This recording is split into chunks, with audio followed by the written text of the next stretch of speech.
We're grateful for your presence here today, and thank you for taking a moment to speak with us. Would you kindly introduce yourselves to our audience? I'm Vitaly Orlov. I'm co-coordinator Ukrainian Week in Washington, D.C. and the founder Prayer Movement, Intercessors for Ukraine. Thank you for introducing yourself. From your perspective, why is this conference significant at this moment in time? Мені подобається назва «Духовна дипломатія», I love the name of this conference, spiritual diplomacy, тому що все, що починається в житті, воно починається в духовній сфері. because whatever begins to exist in our life begins first of all in the spirit. І коли ми налагоджуємо саме духовну сферу, цінності, систему цінностей в суспільстві, в нашому житті, тоді світ змінюється. So if we make everything proper in the foundation level, in the spirit, with our values, then the rest of things in our life and in our society gotta be fixed. What idea or message or exchange from today has resonated with you the most? Яка ідея чи посил більш за все сьогодні вас зачепив? Мене зачепило те, що нам треба брати відповідальність. І нам не потрібно прогинатися під цей світ. The idea that we have to take our responsibility that God gave us, and we don't have to be flexible with this world all of the time. But we have to take our responsibility and change the world. І ті виклики, які є сьогодні у всьому світі, церква, віруючі люди, вони повинні приймати участь в вирішенні їх. And those challenges that we are seeing as a church, as a people of God all around the world, we have to take responsibility to be a part of salvation plan for those challenges. Yeah, I agree. Responsibility is a big role that we play. Так, відповідальність – це велика роль, яку ми відіграємо. Yes. And this conference highlights the concept of spiritual diplomats. How do you see this initiative contributing to the positive change in society? Ідея духовного лідерства, як ви бачите, як вона може посприяти чи повлияти на суспільство сьогодні? Ідея духовної дипломатії. Ну, я думаю, що вона може повлияти напряму. I believe that this directly can make a difference in our society. Історично, коли Because historically, церква, віруючі люди when church and believers, уходили від суспільства і закривалися в стінах церкви, приходила біда. historically, when church was closed from society, closed for society, then evil bad things were happening to society. Але коли церква починає молитися за суспільство, піднімати голос за правду, And opposite, when church increased the prayers for society, when church took part in the life of society. як це робить пастор Бернс, Just as Pastor Mark Burns doing it these days. він піднімає голос за правду. He's raising up his voice for truth. Він говорить, що це агресія Росії проти України. And for example, about Ukrainian crisis, he is openly speaking and saying that this is aggression of Russia against Ukraine. І сьогодні треба піднімати голос за те, щоб захистити Україну від цього страшного агресора. He's saying that today we all have to raise up our voice to protect Ukraine from that evil, from that aggressor. Це добрий приклад. This is a good example of spiritual diplomacy. Yeah, I agree. And looking ahead, how do you see gatherings like this contributing to the future of interfaith and intercultural cooperation? Дивлячись наперед, як ви бачите будуще таких заходів міжнаціональних, міжрелігійних, як сьогоднішні? Я думаю, що такі заходи потрібно проводити майже в кожній країні. I believe that these kind of events we have to establish in every country. Для того, щоб підняти духовну дипломатію на більш високий To рівень. be able to raise up spiritual diplomacy for the higher level. Бо коли люди, які більше і більше зустрічаються з Христом і переживають Його милість, Because when we have people who more and more encountering Jesus and experiencing His love and mercy in their life, і вони це переживання, вони приносять суспільство, вони намагаються служити своєму if these суспільству. people bring these same feelings, their experience to society, if they minister to their society with what they got from God. Не маніпулювати, не просто впливати на суспільство, але служити йому. And Це my main idea змінює цей is світ. not to manipulate society and not to control society, but to serve the society. Then it can change the world. Yeah. Okay. Very good. Thank you. I completely agree. I think that is exactly what society is needed. We thank you for your sharing your insight and your thoughts in this in our conference today. And thank you again for taking time to speak with us. Thank you very much. Thank you very much, gentlemen. Thank you. Thank you so much, guys.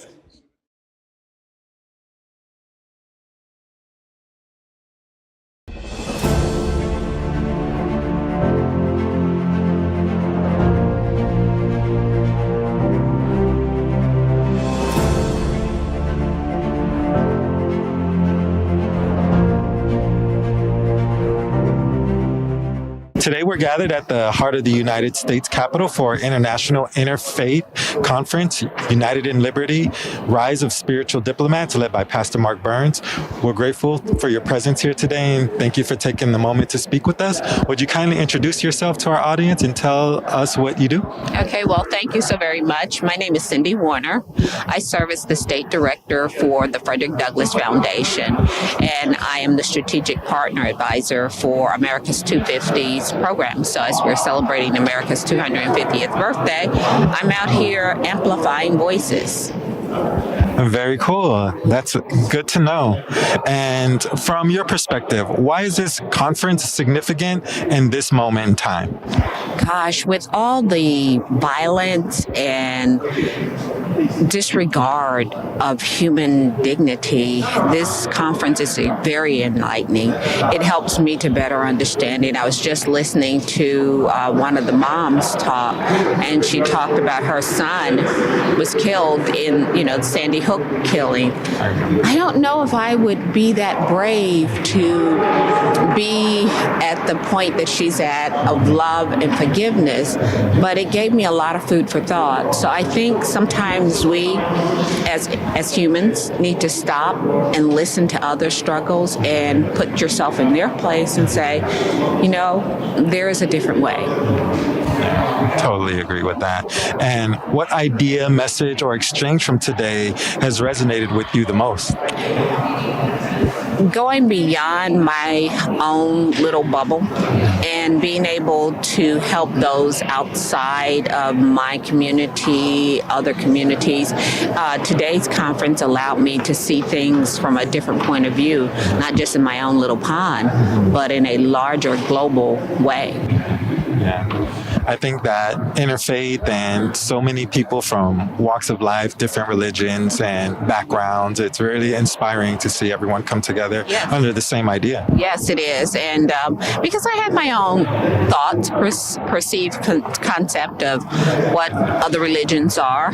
And today was a great way to learn more about others. So I appreciated that. Yeah. And looking ahead, how do you see gatherings like this contributing to the future of interfaith and intercultural cooperation? Well, one of the things, as I had spoke about the America 250 initiatives that we're doing under the Frederick Douglass Foundation, is that I think this is an amazing time in celebrating the 250th birthday of America to do another awakening revival. And so I'm going to give that some hard thought, but I think that's going to be a way to bring more Americans back to their roots, more Americans back to their beliefs, something that we've gotten away from. So I think this reminded me of the importance of that. That's all the questions. That's all the questions. Thank you so very much for the opportunity to speak with you today and the enlightenment that I have found from this conference. So I'm looking forward to doing many more things with Pastor Burns.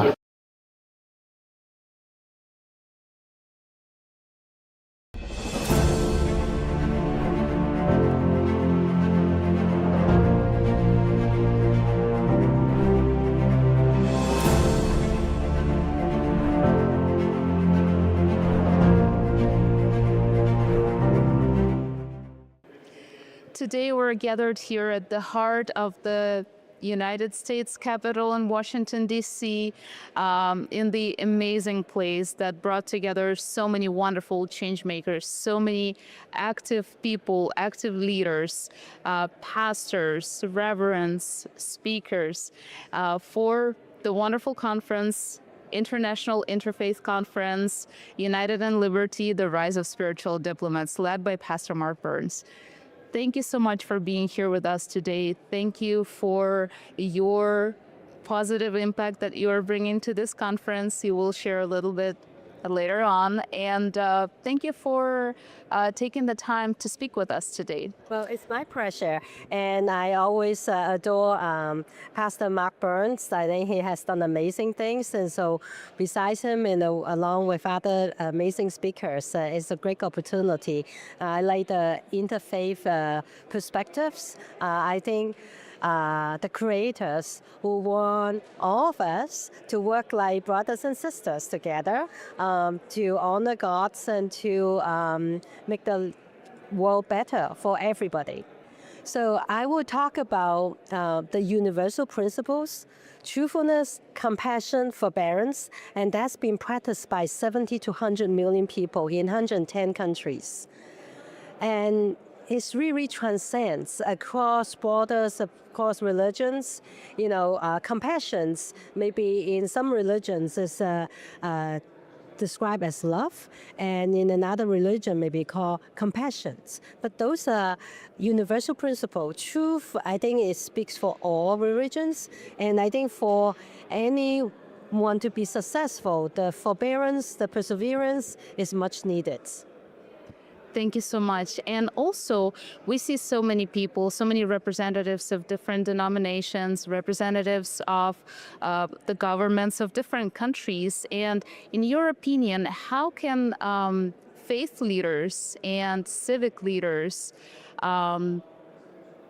help to translate the message into the action? How can we take this dialogue further and bring a positive impact to our society and to the world in general? Yeah. First and foremost, we have to ensure there's the basic freedom. There's no religious freedoms without freedom of information. So government leaders should ensure there's no censorships either by the big tech or by governments, and free flow of information is the cause. Of course, the press freedoms will help people know about what's going on, and fundamentally, civil leaders and government leaders, they have one common goal: to serve the people. And to serve the people, as we believe we're created by the creators, they should have the very basic rights to choose the faith, and that should be protected. And for leaders, they not only should look at their own countries where they may have all the freedoms. The world is so interconnected. We should all speak up to ensure everyone have the chance to be reconnected with divinity, have the chance to choose. So when you see the persecution and Falun Gong in China, don't think it's far away, because in totalitarian regimes, people by themselves will be difficult to institute changes. But if all leaders around the world, government or civil leaders, they all speak up, then they are like brothers and sisters, and that could accelerate the change very quickly. Thank you so much. This is amazing. And also, your personal and professional experience, I know it's vast, and you've been through a lot of very serious situations in your life, and you managed to not give up and keep on going, and not only going for yourself, but also bringing that impact, bringing that inspiration to other people who surround you. How do you think, what perspective your personal experience brings to this gathering today? Yeah. I was born and grew up in a forced labor camp in China. I was a forced child labor. And I have no idea what the external world looked like. The first time I saw televisions was the funeral of Mao Zedong, and the second time was Zhou Enlai. And I thought, television was funerals. Everybody must wear black, stood in front of the televisions. Until later on that I learned that, televisions could have news program, could have cartoons. So that sowed the seeds of censorships. And I'm determined to give the voice to the voiceless. I came to the United States because of Tiananmen Square massacre on June 4, 1989. I could have been killed.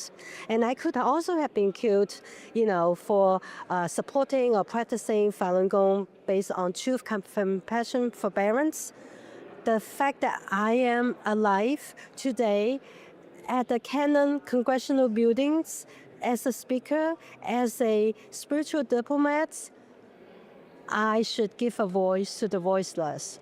And the world is interconnected. On the final judgment dates, it's not based on our titles, our wealth, our power, none of that. It's what have you done using your talents, using your time, your resources, your efforts, and it's not only yourself. Have you tried to inspire others to enhance the world? As a mother, I want to leave the world better for my children, and I want everyone to have the opportunity to choose. And let me give you an example. Shenyun Performing Arts has been the inspiration for me for the past 20 years. Every year I will not miss the show. It's a classical Chinese dance with a live orchestra. It's truly world class. And every year brand new program. So I found new inspirations of the storytelling, of the good values, but many people do not know about it. So I like to share with that. And I also know that the Chinese Communist Party trying to harass people, trying to have bomb threats and have all sorts of propaganda to stop people from going to see it. And I want people to know that the proof is in the puddings. It's best that people be in the audience seats to truly experience the beauty, the divine, inspired cultures firsthand. Thank you so much. And what message would you like the participants of this conference, the speakers, and our audience to carry forward to their communities, to their families, and to the world? Yeah. So I would like to introduce everyone and pay attention to security in your communications. In particular, when you communicate to closed societies, and even you and I communicate in the free societies, you don't want our conversations to be, other than the interview, in other circumstances, you want to keep it private, and there is a new tool called SafeMeet, SafeMeet. SafeMeet is a groundbreaking technologies that combine video conferencing, chatting, file sharing, and calling all in one single app, and it does not use a phone number. That means your location won't be tracked. There's no backdoor to be hacked through the cellular companies, and the way it's designed, only the user have the access to the content, nobody else, not the SafeMeet company, not by subpoena, not by anyone else. We need that safe communication. It's a tool that's free and available for everyone. I would say download from safemeet.us websites or go to Apple Store, Google Store. You can download and start using it. Tools like that need more people to use it and to be able to communicate freely, as we see most recently in Iran. Before the killings, they stopped the internet, they stopped the phones because they try to censor information.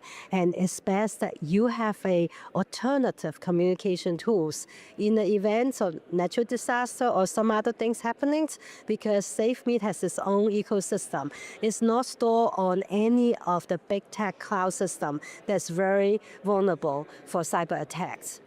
Another message for those living in the United States, I will highly encourage you to talk to your U.S. senators, because you have the opportunity to stop crimes against humanity.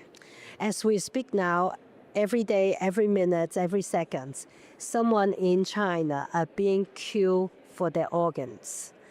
And the Falun Gong practitioner, they don't drink, they don't smoke, and they do exercise every day. They are known as the healthiest group. But unfortunately, the Communist Party see their body parts as a money-making opportunity. And Senate Bill A17 will censor those perpetrators who are involved in forced organ harvesting and ask the State Departments to produce reports every year. The State Departments, the White House, and also Department of Health and Human Services are all ready to act on that once Senate Bill A17 passes. The companion bill has already passed unanimously in the House. Life is most precious, and when medicine, transplant medicine, is being used as assembly lines, when humans are being treated as spare parts, we must do something. And this is one of those that we can all take action and stop crimes against humanity. Many of those people will think that wish you were back in, when during the Holocaust times could have done something. But let's talk about now. As we speak today, January 22nd, 2026, it is happening. Don't be the bystanders. A lot of atrocities in the world, not because too many perpetrators, but because too many bystanders. And today, as spiritual diplomats and also all the audience, you have that opportunity. The fact that you are informed, you can do something. Spread it. Thank you so much. Thank you for taking the time to talk to us. Thank you for sharing this amazing message and for this wonderful, meaningful conversation. Thank you. Thank you. It's been a pleasure. Thank